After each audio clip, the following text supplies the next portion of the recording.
Our cameras take us back to Europe now for a report on the women in the Army, the WACs. And to greet us, here is a very charming young lady.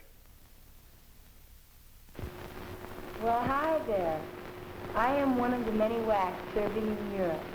I want you folks back home to know that we are over here to aid the armed forces in Europe in their job of preserving the peace.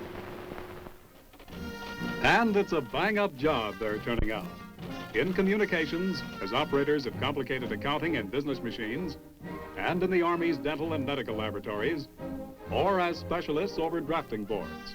At these and countless other jobs in European Command Headquarters, Uncle Sam's career women are continuing to prove that soldiering is no longer exclusively a man's profession.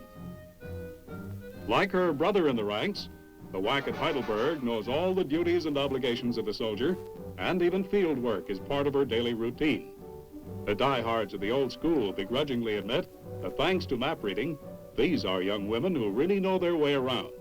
With equal skill, the hand that held the compact has taken up the compass. With justifiable pride in themselves and their outfit, UCOM's WACs turn out on the parade grounds in a way to make seasoned troops sit up and take notice. Spit and polish isn't confined to the parade grounds. Patton House, the WAC's quarters, is subject to regular inspection where personal appearance and care of equipment must measure up to military standards. Teaching isn't confined to housekeeping.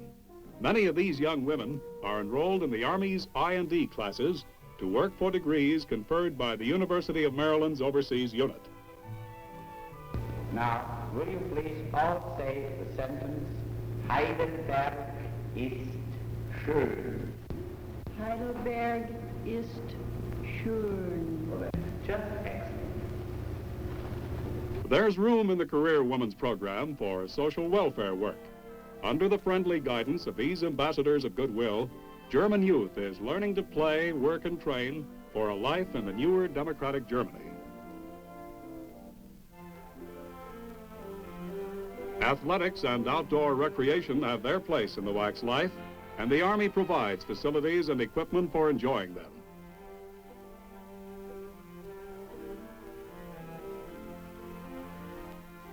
Perhaps one of the happiest uses the WAC finds for free hours is sightseeing. Today it's Heidelberg, but tomorrow it may be Lake Lucerne, Versailles, Brussels, or Paris. To the average American, these are dreams never to be realized, just names or pictures out of travel agency advertisements. To the WAC at UCOM, they are easily reached playgrounds where she may spend her next furlough. Shopping, that mysterious female ritual which always baffles mere man, continues to be part of the Army woman's way of life. In her off-duty hours, she carries on the never-ending search for what she considers to be absolute necessities. Through her perseverance, the quaint shops of Heidelberg are contributing daily to the unused storage space in countless American attics and cellars. Shopping isn't the only carryover from civilian days.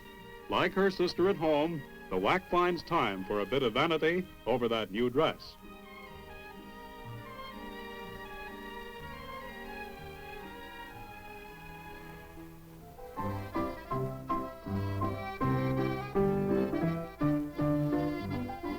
At work and at play, the UCOM WAC finds in her Army career a rich and rewarding experience. Today we brought you a pictorial report on the activities of your Army overseas.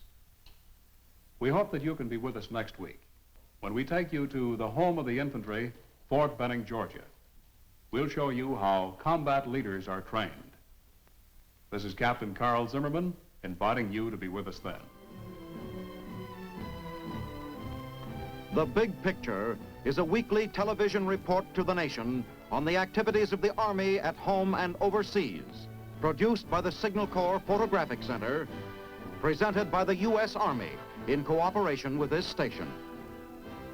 You can be an important part of the Big Picture. You can proudly serve with the best equipped, the best trained, the best fighting team in the world today, the United States Army.